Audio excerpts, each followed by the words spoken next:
selama COVID ini Tuhan punya rencana, waktu banyak diberi buat kita.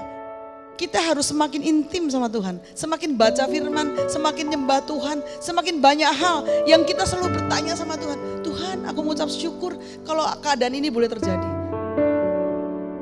Tentunya di balik semua ini, Tuhan mempunyai rencana yang baik buat kita. Yesus berkata kepada murid-muridnya, karena itu aku berkata kepadamu, janganlah khawatir akan hidupmu, akan apa yang hendak kamu makan. Dan janganlah khawatir pula akan tubuhmu, akan apa yang hendak kamu pakai. Mungkin saat ini Bapak Ibu di rumah sedang berdoa, sedang menangis, tidak ada beras di rumah. Sekarang yang satu-satunya, kita hanya datang sama Tuhan, karena Allah adalah Allah yang peduli sama kita. Makanya jangan khawatir lagi, jangan takut lagi, ayo sekarang datang kepada Tuhan, duduk di bawah kakinya Tuhan. Kalau ada salah kita minta ampun. Kalau saat ini kita dalam kekurangan, kita tanya sama Tuhan, kita serahkan sama Tuhan.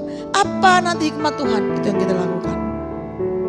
Kalau kita dalam keadaan yang susah, kita selalu mengucap syukur, kita merasa bahwa Tuhan itu peduli, tidak pernah meninggalkan kita.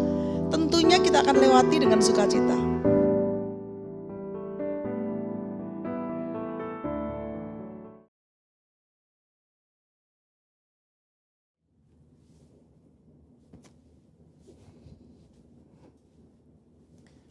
Shalom saudara, saya berdoa kita semua baik dalam lindungan Tuhan. Saat ini kita sedang berada di era postmodernism, di mana salah satu cirinya ialah pendapat pribadi dianggap sebagai hal yang harus diperhatikan dan didengar. Sehingga hal tersebut mendapat tempat prioritas dalam kehidupan seseorang. Apa yang dahulu dipercaya dan diajar sebagai sebuah kebenaran, kini dikritisi dan dipertanyakan. Akibatnya, kebenaran atau fakta menjadi sebuah hal yang relatif. Dan orang akan cenderung mengutamakan dan mempercayai apa yang dia ingin percayai menurut perasaan dan keinginan hatinya. Begitu pula jika kita membahas mengenai persoalan gender dan LGBTQ. Hal-hal mengenai moralitas dan seksualitas yang sudah dipegang dan dipahami sejak lama, kini dipertanyakan dan diabaikan serta dianggap sebagai sesuatu yang salah dan tidak relevan. Tentu saja pandangan yang menyatakan bahwa setiap orang benar dan bebas melakukan apa yang ia inginkan menurut keinginan dan perasaannya adalah tidak benar. Nah, Voice of Pentecost hari ini adalah seri pertama dari seri Gender Identity Challenge dan LGBTQ. Gender identity adalah identitas jenis kelamin di mana seseorang dapat mengerti dan meyakini jenis kelaminnya berdasarkan organ seksualnya.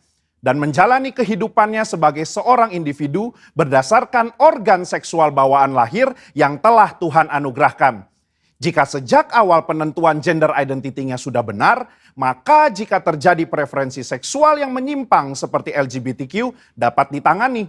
Namun jika penentuan gender identity-nya sudah salah, maka preferensi seksualnya pun pasti akan jadi salah. Pandangan yang beredar saat ini ialah bahwa seseorang bisa dan berhak untuk menentukan gender identity-nya sendiri. Bukan berdasarkan organ reproduksi seksualnya, namun berdasarkan perasaan dan keinginan sendiri. Jadi, bisa saja seorang pria yang secara biologis adalah laki-laki, namun karena ia merasa dan menyatakan dirinya sebagai wanita, maka ia dipanggil perempuan dan menggunakan fasilitas umum yang digunakan oleh wanita. Bahkan memiliki ketertarikan dan hasrat seksual terhadap seorang pria. Begitu pula sebaliknya. Pandangan ini telah diterima luas dan dilindungi di berbagai negara. Sehingga segala sesuatu yang berhubungan dengan seksualitas, gender identity dan penyimpangan preferensi seksual termasuk LGBTQ harus diterima dan bukan merupakan sebuah kelainan. Namun bagaimana menurut Alkitab? Alkitab memandang LGBTQ merupakan penyimpangan seksual yang adalah dosa di mata Tuhan. Kejadian 1 dan 2 menunjukkan bahwa Tuhan menciptakan gender identity laki-laki dan perempuan berdasarkan organ reproduksi seksualnya. Bukan lewat feeling dan keinginan manusia. Kata laki-laki dan perempuan di Kejadian 1 ayat 26-28 merujuk kepada organ seksual yang mereka miliki secara biologis. Penciptaan dan penentuan ini adalah karya Allah yang luar biasa. Sebab ia ingin manusia dapat menghasilkan keturunan lewat organ reproduksi laki-laki dan perempuan. Jadi, Jika seorang pria yang secara biologis adalah laki-laki, maka Tuhan ingin agar ia dapat menggunakan organ reproduksi seksualnya untuk menghasilkan keturunan. Lewat organ reproduksi wanita, itu pun hanya dalam pernikahan. Nah, masalah mulai timbul ketika manusia jatuh dalam dosa. Dosa membuat manusia membawa pikiran, keinginan, dan tindakannya yang terbelenggu oleh dosa, sehingga terjadilah gender identity challenge dan penyimpangan seksual. Orang yang menyimpang ketertarikan dan hasrat seksualnya tidak akan dapat beranak cucu karena kesamaan organ reproduksi mereka. Padahal Allah tidak pernah salah dalam menciptakan manusia. Allah tidak menjadikan manusia mengalami krisis identitas seksual ataupun ketertarikan dan hasrat seksual yang menyimpang. Sebuah penelitian menunjukkan bahwa krisis gender identity dan preferensi seksual justru dipengaruhi oleh 4 faktor. Yang pertama biologi, 2 pengalaman masa kecil, 3 pengaruh lingkungan atau pergaulan, 4 pengalaman saat dewasa. Keempat faktor ini juga bisa kita lihat dalam peristiwa Nuh dan anaknya Ham. Ham melihat aurat ayahnya, entah dia mengejek atau nafsu, perbuatan itu salah secara moral di mata Tuhan. Akibatnya, Nuh mengutuk Ham dan keturunannya. Hal ini menunjukkan adanya keberlanjutan penyimpangan dari Ham kepada keturunannya yaitu Kanaan. Selanjutnya kita melihat bahwa Kanaan dan orang-orang yang mendiami tanah Kanaan memiliki penyimpangan seksual juga. Apa yang terjadi di Sodom dan Gomora di tanah Kanaan dalam Kejadian 19 menunjukkan penyimpangan seksual yang parah dan bahkan sudah mempengaruhi Lot dan kedua anak perempuannya. Lot menganggap hal wajar untuk memberikan kedua anak perempuannya untuk dipergunakan secara seksual oleh kerumunan massa. Dan kelak di dalam pelarian mereka, kedua anak perempuannya pun menganggap normal untuk memiliki anak dari ayah mereka sendiri. Yang akhirnya menghasilkan bangsa Moab dan Amon yang juga akan dihukum Tuhan karena kejahatan yang bangsa ini lakukan. Kesimpulannya, gender identity merupakan hal yang penting dalam diri seseorang, di mana gender identity tidak ditentukan lewat perasaan dan keinginan hati, melainkan lewat organ reproduksi seksual yang telah Tuhan berikan saat seseorang dilahirkan. Tidak ada orang yang lahir dengan keadaan atau hasrat seksual menyimpang seperti LGBTQ. Seolah-olah Tuhan telah membuatnya demikian. Tuhan tidak pernah salah di dalam menciptakan manusia. Justru dosalah yang membuat manusia membawa pikiran, keinginan, dan tindakannya pada keputusan yang salah. Maka dari itu, diperlukan kemampuan dan keputusan yang tegas dalam memahami dan meyakini gender identity seseorang sedari awal kehidupannya.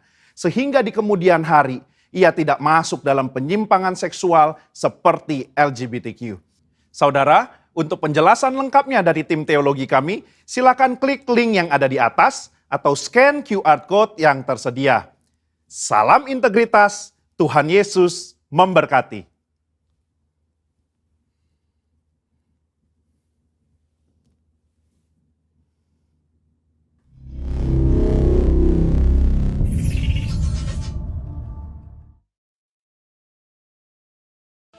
Mari bersama kita perkatakan Mazmur 91. Dalam lindungan Allah. Orang yang duduk dalam lindungan yang maha tinggi dan bermalam dalam naungan yang maha kuasa akan berkata kepada Tuhan, tempat perlindunganku dan kubu pertahananku, Allahku yang kupercayai. Sungguh dialah yang akan melepaskan engkau dari jerat penangkap burung, dari penyakit sampar yang busuk. Dengan kepaknya ia akan menudungi engkau, di bawah sayapnya engkau akan berlindung. Kesetiaannya ialah perisai dan pagar tembok. Engkau tidak usah takut terhadap kedahsyatan malam, terhadap panah yang terbang di waktu siang, terhadap penyakit sampar yang akan berjalan di dalam gelap, terhadap penyakit menular yang mengamuk di waktu petang. Walau 1000 orang rebah di sisimu dan 10.000 di sebelah kananmu, tapi itu tidak akan menimpamu. Engkau hanya menontonnya dengan matamu sendiri dan melihat pembalasan terhadap orang-orang fasik. Sebab Tuhan ialah tempat perlindunganmu, yang maha tinggi telah kau buat tempat perteduhanmu. Malapetaka tidak akan menimpa kamu, dan tulah tidak akan mendekat kepada kemahmu. sebab malaikat-malaikatnya akan diperintahkannya kepadamu untuk menjaga engkau di segala jalanmu. Mereka akan menatang engkau di atas tangannya, supaya kakimu tidak terantuk kepada batu. Singa dan ular tedung akan kau langkahi. Kau akan menginjak anak singa dan ular naga. Sungguh, hatinya melekat kepadaku, maka aku akan meluputkannya. Aku akan membentenginya, sebab ia mengenal namaku. Bila ia berseru kepadaku, aku akan menjawab. Aku akan menyertai dia dalam kesesakan. Aku akan meluputkannya dan memuliakannya. Dengan panjang umur akan kukenyangkan dia, dan akan kuperlihatkan kepadanya keselamatan daripadaku. Mari bersama kita deklarasikan Pentakosta ketiga. Pentakosta ketiga. 1. Pentakosta ketiga adalah pencurahan Roh Kudus yang dahsyat di zaman now, melebihi yang terjadi di Azusa Street. 2. Pentakosta ketiga akan mengakibatkan penuaian jiwa yang terbesar dan yang terakhir sebelum Tuhan Yesus datang kembali. 3. Pentakosta ketiga akan membangkitkan generasi Yeremia, yaitu anak-anak muda yang dipenuhi Roh Kudus, cinta mati-matian kepada Tuhan Yesus, tidak kompromi terhadap dosa, dan akan bergerak untuk memenangkan jiwa. 4. Pentakosta ketiga lahir di Indonesia dan bergerak ke bangsa-bangsa. Gerakan ini dari timur ke barat dan akan kembali ke Yerusalem. 5. Pentakosta ketiga akan memberikan kuasa untuk menyelesaikan amanat agung, dan setelah itu Tuhan Yesus datang kembali.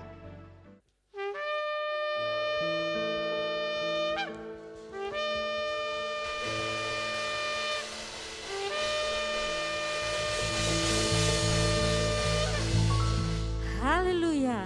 Selamat pagi, Shalom Bapak Ibu Saudara yang dikasihi Tuhan yang ada di rumah atau dimanapun Bapak Ibu Saudara berada saat ini. Saya percaya kasih Tuhan tetap menyertai setiap kita, amin. Pagi ini kita mau siapkan hati kita mau datang kepada Tuhan. Kita mau menyatakan rasa syukur kita bahwa sungguh besar kasih setianya di dalam hidup kita. Haleluya.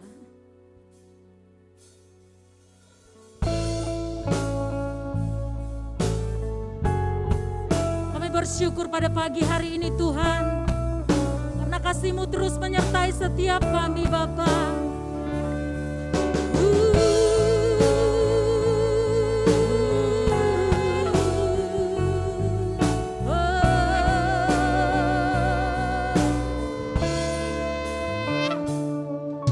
Sungguh besar setiamu, sepanjang hidupku,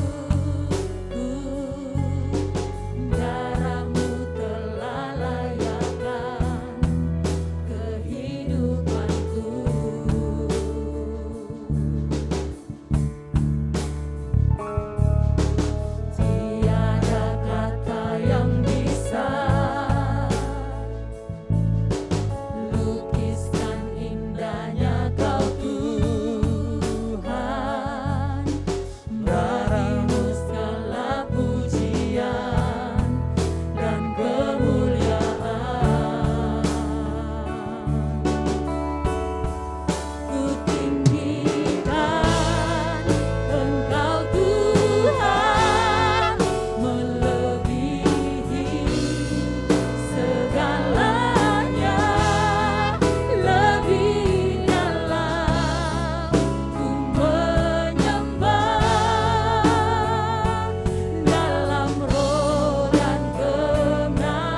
Terima kasih penyertaan-Mu bagi kami, Bapa. Haleluya. Serahkan kuasa-Mu bagi kami, Tuhan.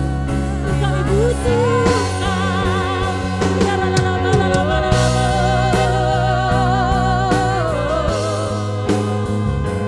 Urapan-Mu mengalir bagi kami, ya Tuhan, ya Bapa.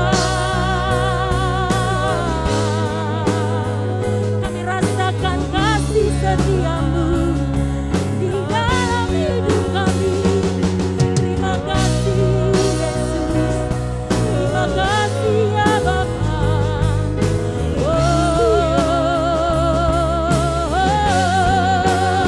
Kami perlu Engkau, kami butuh Engkau dalam hidup kami. Serahkan seluruh hidup kami dalam nama-Mu.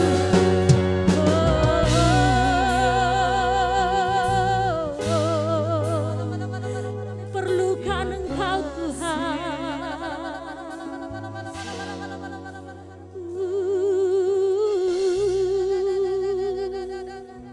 Haleluya. Terima kasih Yesus, Kau sungguh ajaib. Ku rindukan Kau hadir di sini saat ini, Tuhan. Ku rindukan Roh-Mu mengurapi saat ini, Yesus. Ku rindukan Kau hadir di sini saat ini, Tuhan. Ku rindukan Roh-Mu mengurapi saat ini, Yesus.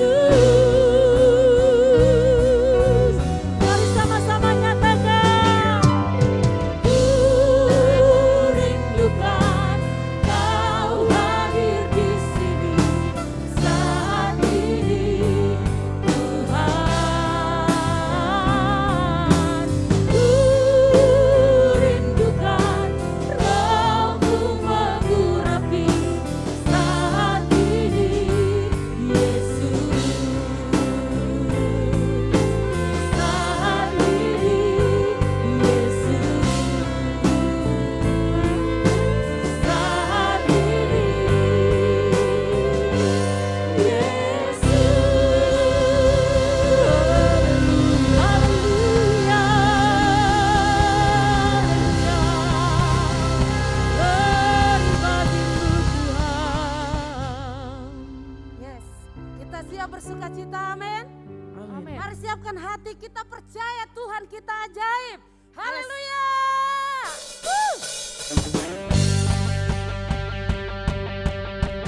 Saya percaya Tuhan Engkau ajaib.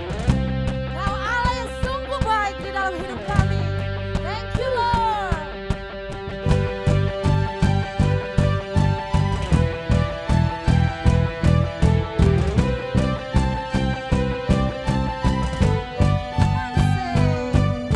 Tak terbayang kebesaran-Mu dan tak terbanding kekuatan-Mu.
percaya ya Tuhan. Engkau Allah yang senantiasa ada di dalam hidup kami. Engkau Allah di atas segalanya Tuhan. Thank you Lord. Terima kasih.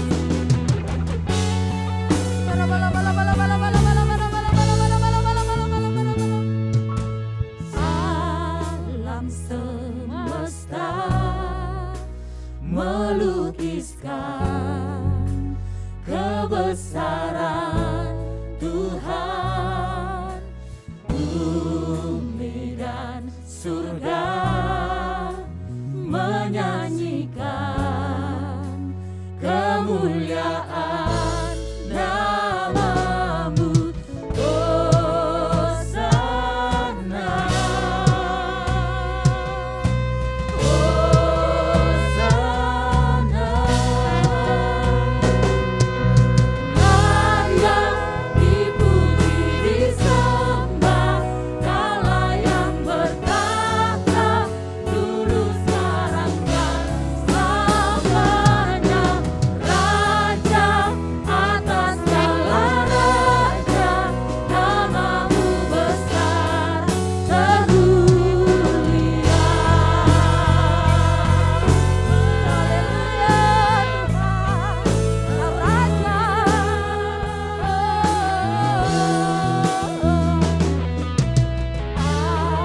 Alam semesta melukiskan kebesaran Tuhan, bumi dan surga menyanyikan kemuliaan namamu. Hosana,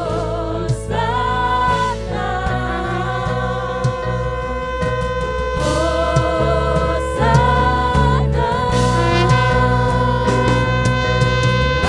Layak dipuji, disembah, Kaulah yang bertahta dulu, sekarang, dan selamanya. Raja atas segala raja, namamu besar termulia. Layak dipuji, disembah, Kaulah yang bertahta dulu, sekarang, dan selamanya.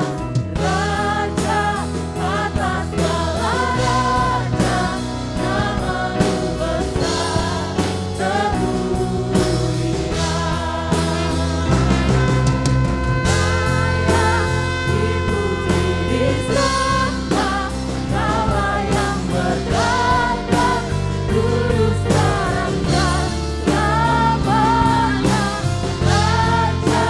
atas segala raja, namamu besar termulia.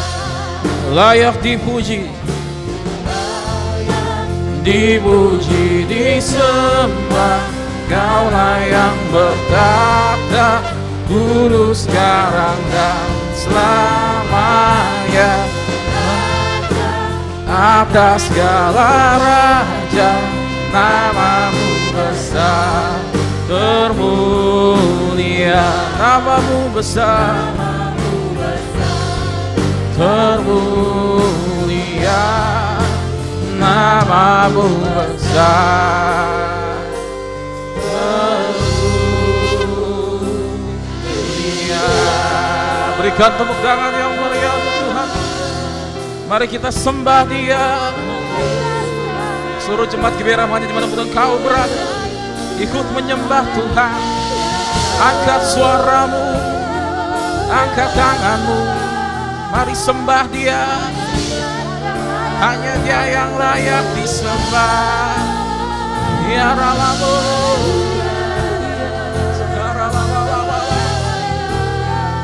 saat kami terangkat menyembah-Mu Tuhan, kami menyembah-Mu.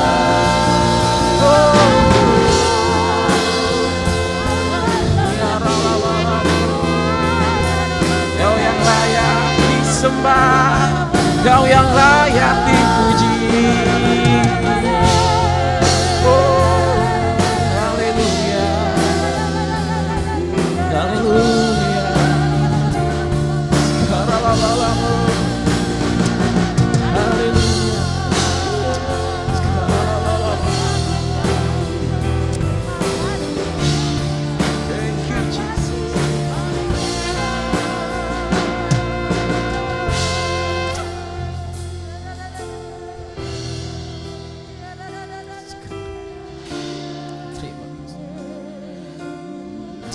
Kami bersyukur ya Tuhan.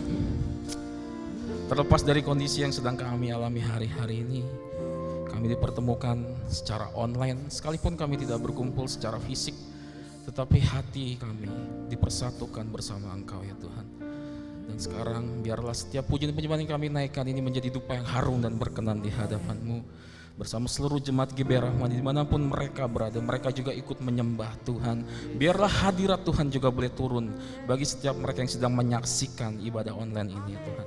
Dan sebentar kami akan mendengar kebenaran firman-Mu, urapi setiap kami semua tanpa terkecuali.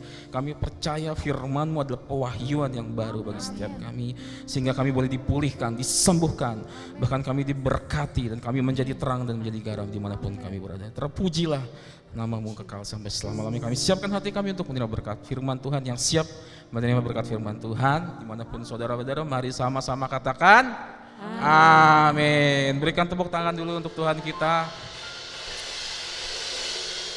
Ya, thank you, praise and worship ya.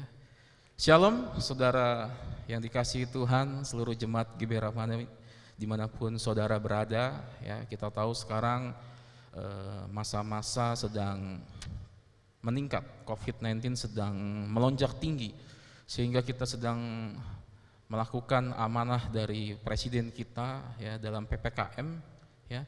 Kita harus dibatasi, entah itu dari segala macam institusi termasuk tempat ibadah, dan sekarang kita harus mendukung apa yang pemerintah ajukan, pemerintah sarankan untuk supaya kita ibadah tetap masih dalam keadaan online ya. Saya kiranya saudara sekalian yang menyaksikan dalam keadaan baik-baik saja dan tetap bisa merasakan hadirat Tuhan bersama dengan kami melalui ibadah online ini ya. Hari ini sudah termasuk dalam minggu kedua ya, minggu kedua dalam bulan Juli, dan nanti akan ada perjamuan kudus. Kiranya saudara sekalian yang menyaksikan boleh mempersiapkan pengganti roti perjamuan dan anggur perjamuan, mungkin dengan roti atau cracker atau teh ataupun kopi sebagai pengganti anggur perjamuan ya. Oke, saudara siap terima firman Tuhan hari ini ya. Hari ini dengan judul firman Tuhan saya mau menyampaikan tentang hidup berkelimpahan di dalam Tuhan. Hidup berkelimpahan di dalam Tuhan. Kita baca dulu dalam Yohanes 10 ayat yang 10 dikatakan bahwa pencuri datang hanya untuk mencuri dan membunuh dan membinasakan. Aku datang supaya apa? Mereka mempunyai hidup dan mempunyainya dalam segala kelimpahan. Dalam keadaan pandemi seperti ini, ditambah lagi kita hampir saja kesulitan dan dalam bergerak atau mobilitas mau kemanapun, karena kita tahu di mana-mana sekarang sedang heboh, apalagi institusi rumah sakit juga sedang agak-agak mengalami overload, sehingga pasien COVID-19 mulai menumpuk dan membuat kita seluruh rakyat Indonesia tentunya terkena dampaknya dalam segi entah itu ekonomi dan ekonomi dalam segala hal, dan menyulitkan untuk setiap kita. Dan ini ada kabar baik buat kita semua. Dalam keadaan yang sesak seperti ini, saya mau kita semua mempunyai mindset ya, kita mempunyai pola pikir bahwa sebenarnya kita sudah diciptakan Tuhan hidup dalam berkelimpahan. Tetapi berkelimpahan seperti apa yang dimaksud ya? Berkelimpahan seperti apa yang dimaksud? Kalau kita baca ayat yang tadi barusan kita baca, satu ayat yang sangat powerful, walaupun hanya satu ayat saja, tetapi bisa kita pelajari, kita gali lebih dalam menjadi sesuatu yang berguna untuk kita dalam kehidupan ini. Dikatakan pencuri, ada dua perbandingan di situ ya saudara. Yang pertama ada kata pencuri, dan yang kedua adalah kata aku, hanya huruf besar, artinya itu adalah Tuhan Yesus. Pencuri datang mencuri, membunuh, dan membinasakan. Tetapi Yesus datang supaya kita semua yang percaya kepadanya mempunyai hidup bahkan dalam segala kelimpahan. Kita harus tahu dulu apakah hidup yang dimaksud yang Tuhan mau ya. Apa sih kehidupan yang dimaksud oleh Tuhan Yesus dalam ayat ini ya. Kita tidak akan menggali tentang pencuri karena kita tahu pencuri itu adalah si jahat atau si iblis. Sudah sangat jelas iblis ada untuk mencuri, membunuh dan membinasakan. Tujuannya untuk sesuatu yang tidak baik. Tetapi Tuhan mempunyai sesuatu yang baik bagi setiap kita yang percaya kepadanya. Ya. Dalam bahasa Yunani, kalau kita gali lebih dalam lagi, ya, kata hidup di situ mempunyai 3 makna. Ya. Yang pertama itu tentang bios, hidup secara fisik. Kata bios itu hidup secara fisik, ya. Hidup secara fisik jasmani yang dipengaruhi oleh 5 panca indera. Artinya kebutuhan kita, kebutuhan primer, sekunder, tersier itu berbicara tentang bios. Ya. Dan ayat itu tidak menunjuk ke arah situ. Tuhan datang bukan sekedar kita mempunyai hidup berkelimpahan secara materi, hidup secara sehat walafiat. Apalagi sekarang lagi COVID-19, kita butuh kehidup yang sehat, betul nggak? Semua orang berbondong-bondong mencari kesehatan, makanya obat-obat apapun vitamin menjadi laku, ya. Asal ada judulnya untuk menangkal COVID, gitu. Ya. Kemarin saya melihat di sebuah Instagram, sebuah partner, sebuah teman, ya. Di situ ada tulisan menyediakan obat COVID-19, gitu ya. Dan itu lumayan cukup banyak orang yang percaya, gitu, ya. Nah, itu tentang kehidupan secara fisik. Bios itu artinya hidup yang dipengaruhi oleh panca indera, kehidupan kita yang sehari. Tetapi Tuhan tidak menunjuk ke situ. Yang kedua, di situ ada kata psuke. Psuke, hidup secara jiwani, ya, dari kata psikologi, yaitu ilmu yang mempelajari jiwa. Ya. Karena kita tahu bahwa sebenarnya tubuh kita terdiri dari trikotomi, saudara, dari tubuh, jiwa, dan roh. Ya, kata hidup dalam bahasa Yunani yang kedua itu kata psuke, ya, tentang kejiwaan, gitu. Kalau kita baca dalam Matius 16 ayat yang ke-25 dikatakan, karena barang siapa mau menyelamatkan nyawanya, ia akan kehilangan nyawanya. Kata nyawa di situ menggunakan kata psuke. Ya, tetapi barang siapa kehilangan nyawanya karena aku, ia akan memperolehnya. Tetapi Tuhan tidak menunjuk ke arah situ, bukan kata psuke. Tadi ada 2 kata yang sudah kita lewati, bios dan psuke. Dan Tuhan pada ayat yang ke-10, yang Yohanes 10 ayat 10 tadi, tertuju kepada poin yang ketiga ini, ya, yaitu kata zoe. Zoe adalah kehidupan spiritual kita. Zoe adalah kehidupan yang asli pada mulanya Tuhan berikan, seperti Tuhan berikan kepada Adam. Jadi kalau Tuhan Yesus datang supaya kita mempunyai hidup dalam kelimpahan, bukan sekedar hidup secara fisik, bukan hidup secara jiwani, tetapi hidup secara roh. Karena kita percaya bahwa apa yang tertulis dalam Alkitab, kita semua ini terdiri dari tubuh, jiwa, dan roh. Tubuh dan jiwa akan lenyap, tetapi roh akan kembali kepada sang pemilik kehidupan, yaitu Tuhan kita Yesus Kristus. Karena itu sangat penting kita memahami hal ini. Kita boleh kehilangan kesehatan kita boleh kita kehilangan materi atau uang atau jabatan atau apapun dalam hidup ini, tetapi jangan sampai kita kehilangan roh, spirit yang Tuhan berikan kepada kita. Karena banyak orang hidup tetapi sebenarnya dia mati karena rohnya tidak connect langsung kepada Sang Pencipta. Makanya ada orang yang tubuhnya sakit tetapi dia tetap ada pengharapan dalam hidupnya, karena dia tahu dia hidup bukan untuk dirinya sendiri lagi, tetapi dia sudah ditebus oleh darahnya yang kudus, yaitu Tuhan kita Yesus Kristus. Itu sangat penting buat kita, saudara. Dalam keadaan pandemi seperti ini, ya, kita harus sadar, kita diingatkan melalui ayat yang tadi kita baca. Yesus datang supaya kita mempunyai hidup. Artinya kita menjadi orang yang lebih hidup dari orang-orang dunia. Ya. Dan saya berdoa buat kita semua, kita memiliki zoe, ya, kita mempunyai kehidupan spiritual yang begitu hebat dalam kehidupan kita. Tentu kita harus juga beribadah kepada Tuhan, kita harus sering connect kepada Tuhan. Makanya kalau jika saudara hari-hari ini sedang mengalami masa-masa kesulitan, mulailah mendekatkan diri kepada Tuhan. Waktu semakin banyak bisa kita pakai untuk mendekatkan diri kepada Tuhan. Mulailah kita baca Alkitab, kita berdoa, bahkan jika saudara mau lakukan pujian dan penyembahan, ya, bersama keluarga tentunya, ya, tidak bersama berkelompok berkerumun. Karena kita tahu sekarang sedang masa pandemi, kita harus berhikmat, ya, kita jangan sampai menyepelekan.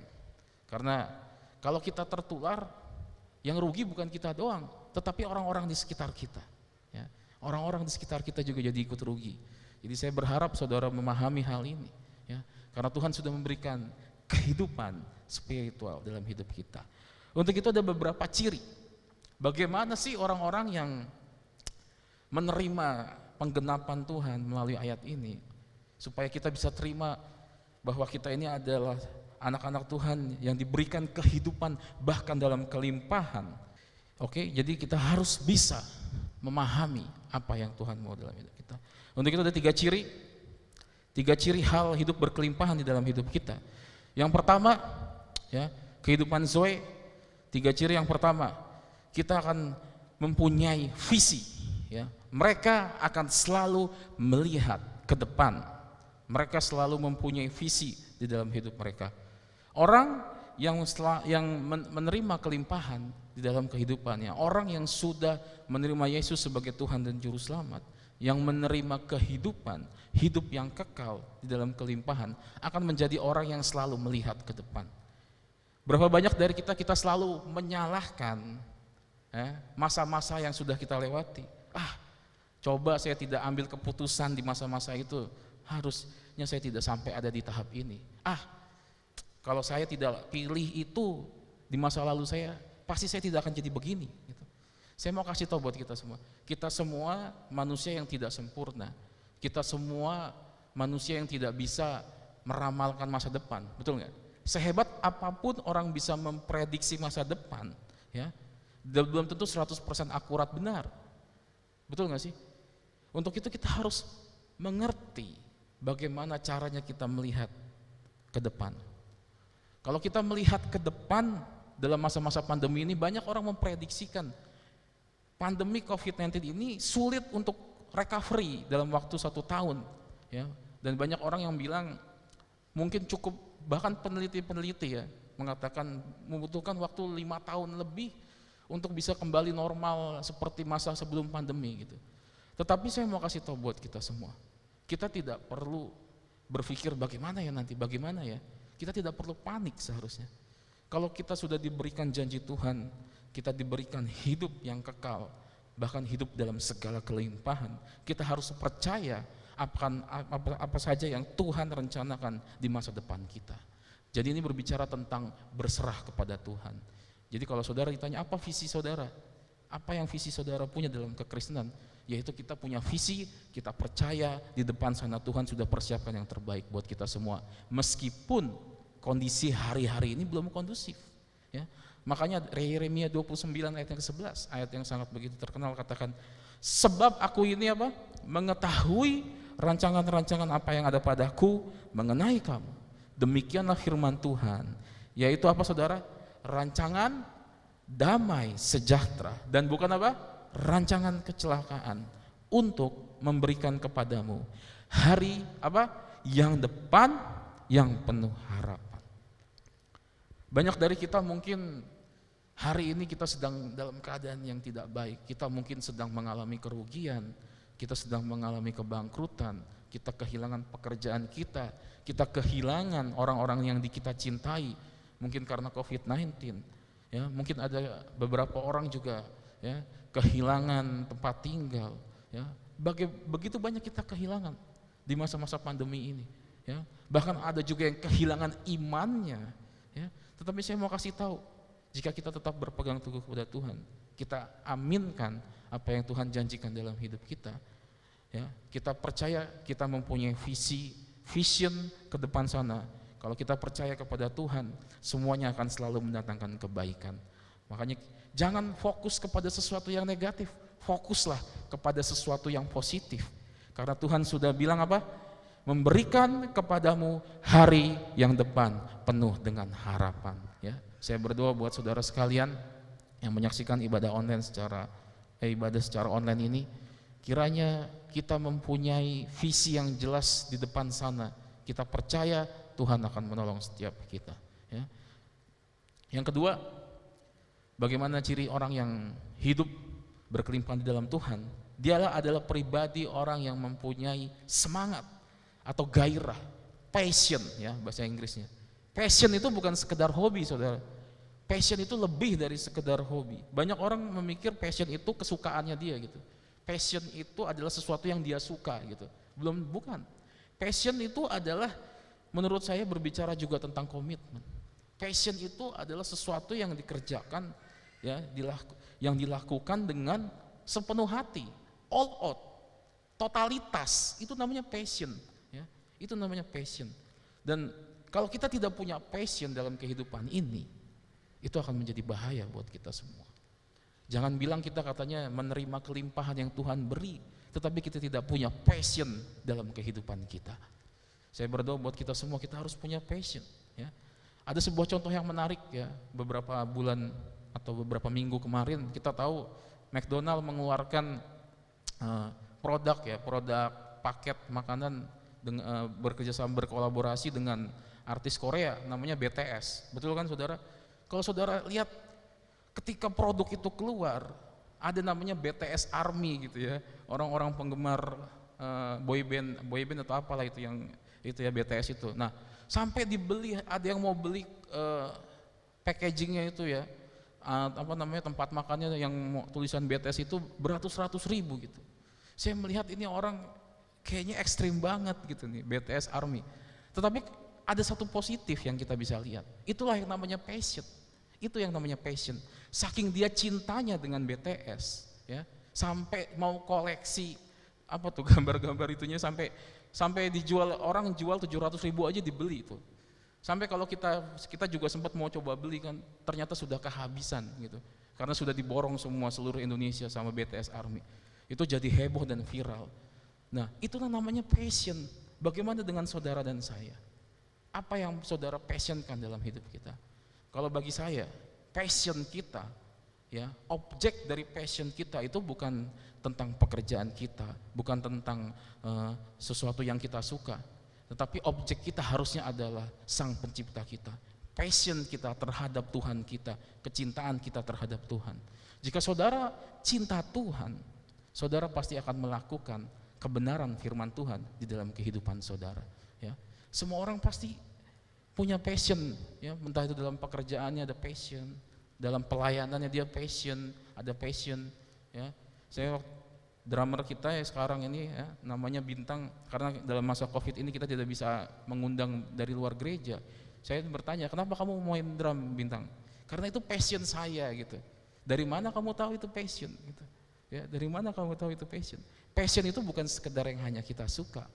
Ketika sesuatu yang tidak kita suka kita lakukan, ya, kita harus juga ada passionnya, gairah gitu. Karena belum tentu kita diberikan Tuhan apa yang kita suka. Karena Tuhan tidak memberikan apa yang kita suka, tetapi Tuhan memberikan apa yang kita butuhkan dalam kehidupan kita. Makanya saudara jangan pernah kehilangan passion dalam kehidupanmu, terutama passion akan cinta dengan Tuhan. Saya berdoa buat kita semua, saudara sekalian punya rasa haus akan kebenaran firman Tuhan, mempunyai passion dalam kehidupan saudara, sehingga kehidupan yang berkelimpahan akan diberikan di dalam kehidupan kita. Amin saudara.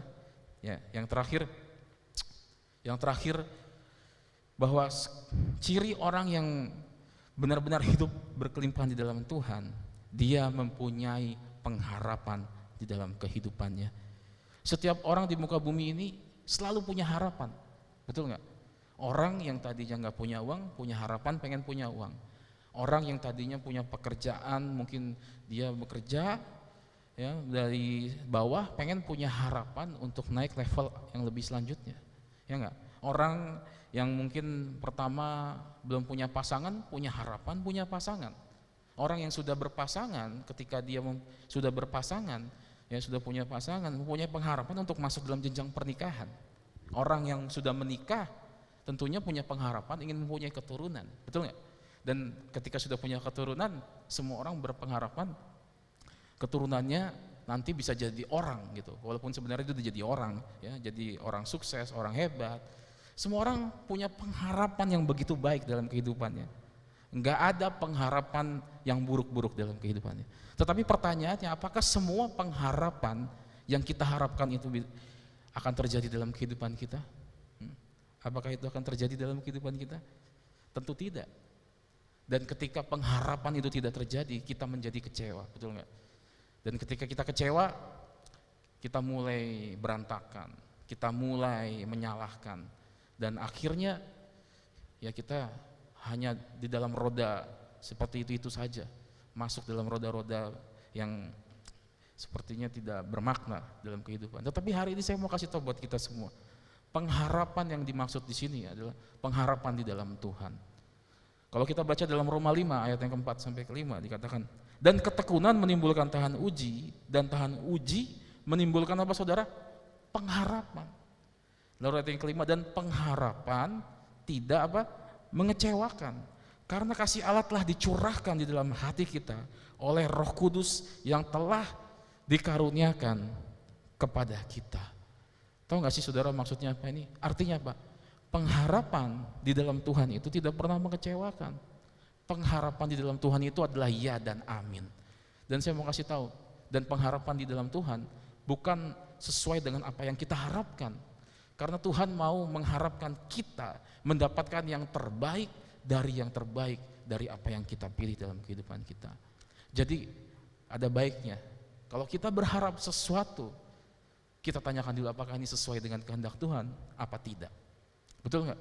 Kita tanya dulu, karena tidak semua apa yang kita harapkan sesuai dengan kehendaknya Tuhan. Ya.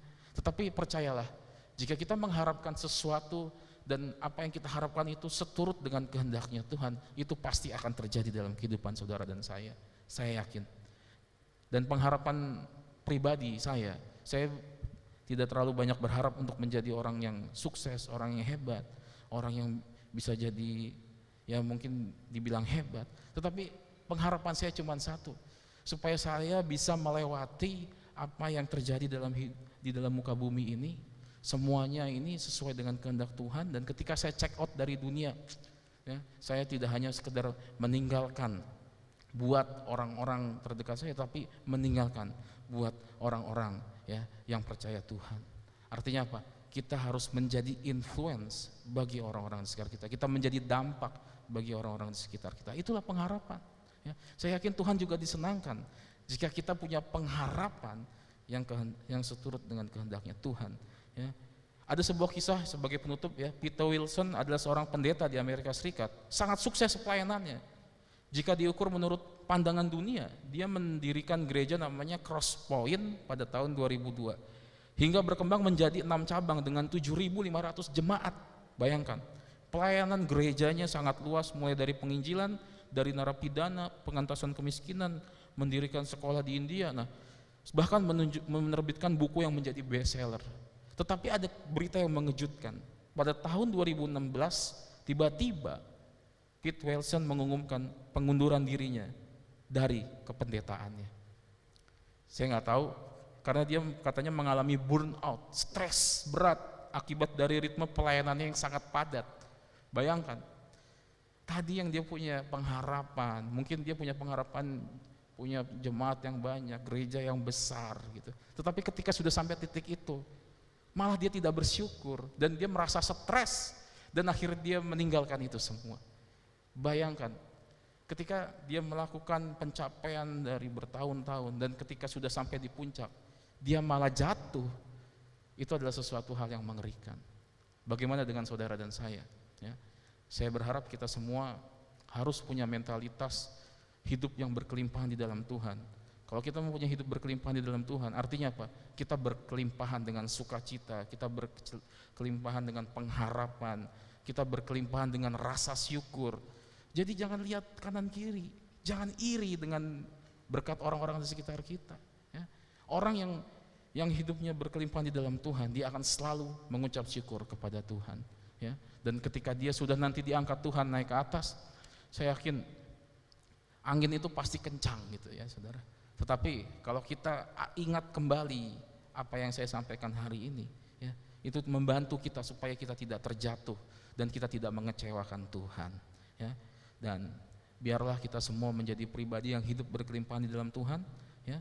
Jadi 3 poin tadi, yang pertama kita harus mempunyai visi, selalu melihat ke depan, ya, jangan menyalahkan sekitar kita, apalagi COVID-19 meningkat, nyalahin pemerintah, ya, katanya sudah divaksin tapi masih COVID, kenapa masih bisa kena COVID? Ya iyalah, kita kan masih 20% yang divaksin, dan juga kita tahu masih banyak orang-orang yang tidak mengikuti prokes, ya, 3M, ya, menjaga jarak, pakai masker, mencuci tangan, masih banyak yang lalai. Ya. Terus yang kedua, kita harus punya passion, kita punya semangat gairah di dalam Tuhan, ya. Tetap cintakan Tuhan, mencintai firman-Nya. Jadi apa yang kita lakukan sesuai dengan kehendak Tuhan. Dan yang ketiga, kita tetap punya pengharapan di dalam Tuhan. Biarlah firman ini berkati kita semua, ya. Dan sebelum kita memasuki dalam perjamuan kudus, saya mengajak jemaat sekalian yang menyaksikan ibadah online ini mempersiapkan roti dan anggur, ya, sebagai pengganti roti anggur perjamuan. Ya, sebelum kita masuk, mari kita angkat pujian. Dengan apa kan ku balas segala kebaikanmu, segenap hatiku menyembahmu Yesus, ku bersyukur padamu. Dengan apa kan ku balas segala kebaikanmu, segenap hatiku menyembahmu Yesus, ku bersyukur padamu.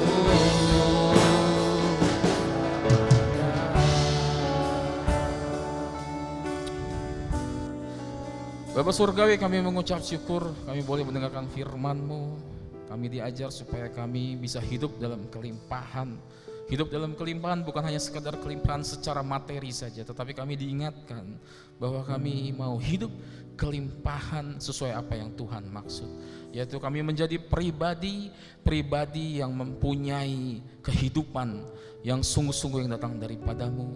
Terutama kami menjadi orang-orang yang punya passion di dalam Engkau ya Tuhan.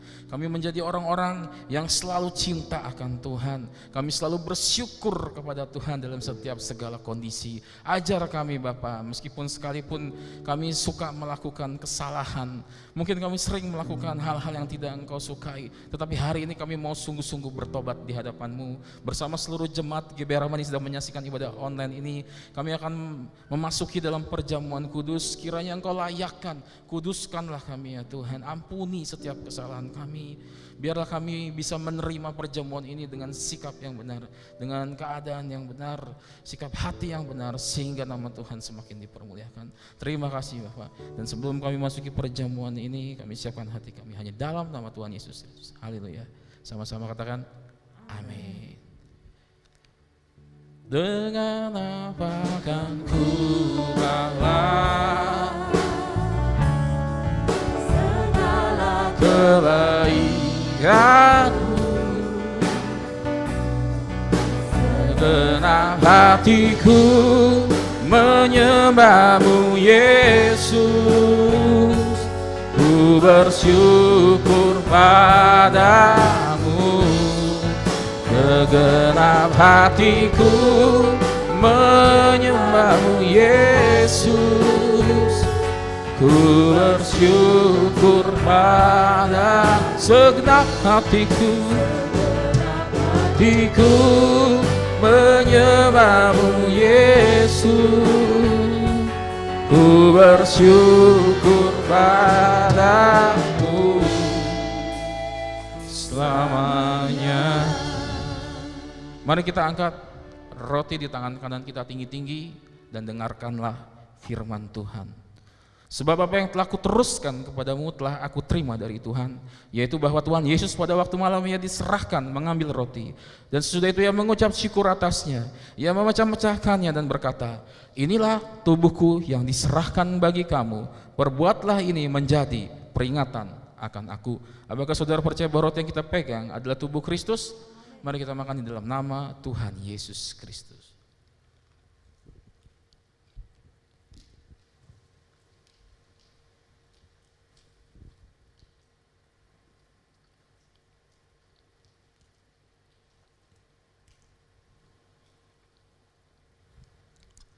Mari saudara kita angkat cawan anggur tangan kanan kita tinggi-tinggi dan dengarkanlah firman Tuhan. Demikian juga ia mengambil cawan sesudah makan, lalu berkata, cawan ini adalah perjanjian baru yang dimeteraikan dengan darahku. Perbuatlah ini setiap kali kamu meminumnya menjadi peringatan akan aku. Apakah saudara percaya bahwa anggur yang kita pegang adalah darah Kristus? Mari kita minum di dalam nama Tuhan Yesus Kristus.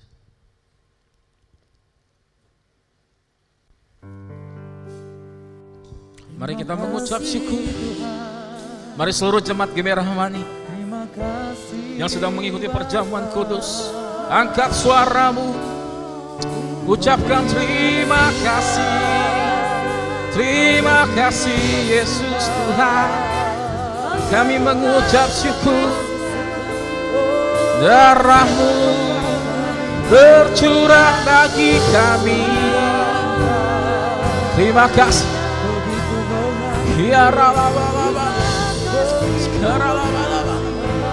Thank you Jesus. Terima kasih. Haleluya. Terima kasih. Katakan. Terima kasih Yesusku. Terima kasih Yesusku. Puji syukur hanya bagi Tuhanku. Terima kasih Yesusku. Terima kasih Yesusku. Puji syukur hanya bagi Tuhanku. Terima kasih. Terima kasih Yesusku. Terima kasih Yesusku. Puji syukur hanya bagi Tuhanku. Terima kasih Yesusku. Terima kasih Yesusku. Puji syukur hanya bagi Tuhanku. Puji syukur hanya bagi Tuhanku. Puji syukur hanya bagi Tuhanku. Haleluya. Haleluya. Thank you Jesus.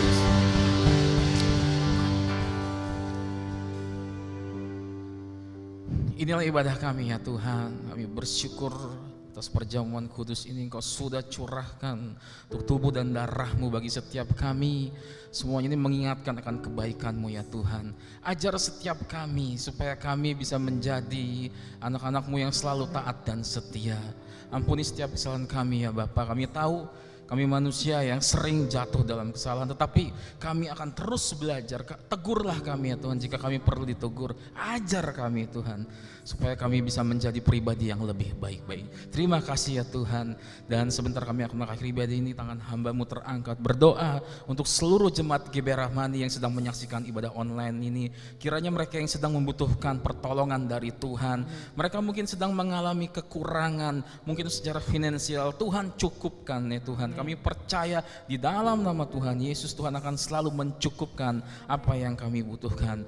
Untuk itu juga berdoa bagi setiap jemaat GBI Rahmani, mungkin mereka ada yang sedang mengalami sakit penyakit Tuhan, terutama yang sedang mengalami sakit COVID-19. Kami percaya Engkau Tuhan yang selalu menolong setiap kami. Kesembuhan yang sempurna akan terjadi bagi setiap jemaat GBI Rahmani yang percaya kepadamu ya Tuhan.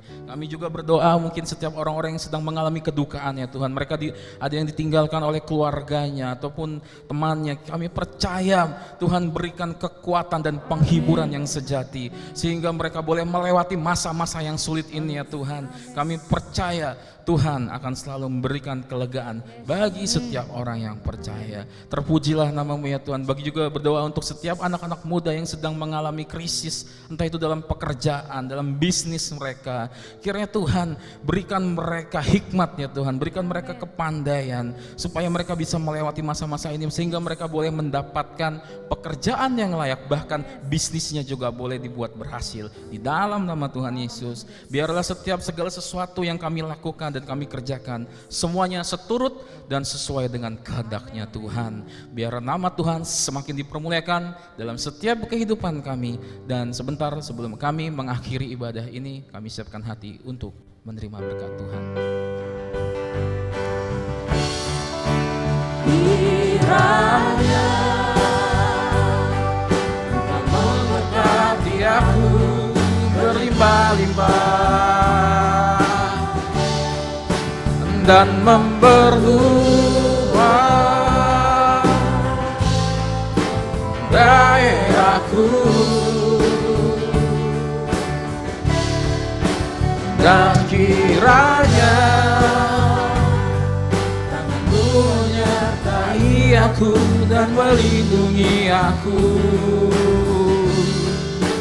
daripada malapetaka, sehingga kesakitan tidak menimpa aku.